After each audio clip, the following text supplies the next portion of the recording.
राजस्थान उच्च न्यायालय ने सहकारिता विभाग को वरिष्ठता की अनदेखी करने पर फटकार लगाई थी और उच्च पदों पर योग्य व्यक्तियों को लगाने के आदेश दिए हैं। फिर भी आबकारी विभाग में हाईकोर्ट के निर्देशों की अनदेखी देखने को मिल रही है।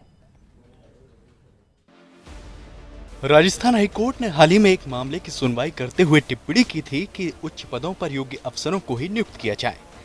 आबकारी विभाग में मानो इसके कोई मायने ही नहीं हो, क्योंकि जिस तरीके से अधिकारियों को आबकारी विभाग में जिम्मेदारी सौंपी गई है वो इसी ओर इशारा करती है। ऐसे में अगर न्यायालय यहाँ भी दखल दे तो कई तरह के बदलाव करने पड़ेंगे। सच में तो हालात ये हैं कि यहाँ कई उच्च पदों पर सिफारिशी और अप्रोच वाले ही अधिकारी लगाए गए हैं। आबकारी विभाग में विभागीय अफसरों के उच्च श्रेणी के स्वीकृत पदों पर कई जगह नियुक्ति दी गई है।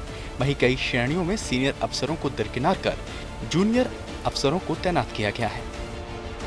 दरअसल अतिरिक्त आबकारी आयुक्त नीति और अतिरिक्त आबकारी आयुक्त जोन भरतपुर के 2 पदों पर विभागीय अधिकारी लगाए जाने चाहिए थे, लेकिन साल 2014 से ही दोनों ही पद रिक्त चल रहे हैं। इन पदों के अतिरिक्त प्रभार आरएएस अफसरों को दिए गए हैं। विभाग में उपायुक्त के 4 पदों पर भी वरिष्ठ अधिकारियों को लगाया जाना चाहिए था और उन्हें नियुक्त किया जाना चाहिए था, लेकिन उनकी अनदेखी की गई है। इसी तरह की गड़बड़ी जिला आबकारी अधिकारियों की पोस्टिंग में भी साफ तौर पर दिखती है। विभाग में अनियमितता का आलम अधिकारियों को दी गई जिम्मेदारी में साफ तौर पर दिखता है। दरअसल उपायुक्त जगदीश प्रसाद रंगा करौली जैसे छोटे जिले में कनिष्ठ डीईओ पद पर तैनात किए गए हैं। उपायुक्त देवेंद्र दशोरा बाड़मेर जिले में कनिष्ठ डीईओ पद पर लगे हुए हैं। डीईओ अभियोजन का अहम पद एईओ गौरवमणि जौहरी को दिया गया है। जौहरी के पास डिस्टिलरी झोटवाड़ा का भी अतिरिक्त प्रभार है। वहीं एईओ डिस्टिलरी झोटवाड़ा दीप्ति मिश्रा उनके अधीन कार्य कर रही हैं, जबकि दीप्ति साल 2000 बैच की और जौहरी 2006 बैच के अफसर हैं। वरिष्ठता में दीप्ति 5वें और जौहरी 12वें स्थान पर हैं। फिर भी दीप्ति को जौहरी के अधीन कार्य करना पड़ रहा है। 3 एईओ को डीईओ नियुक्त किया गया है। वरिष्ठता में 11वें स्थान वाले राजेंद्र गर्ग को डीईओ सवाई माधोपुर लगाया गया है।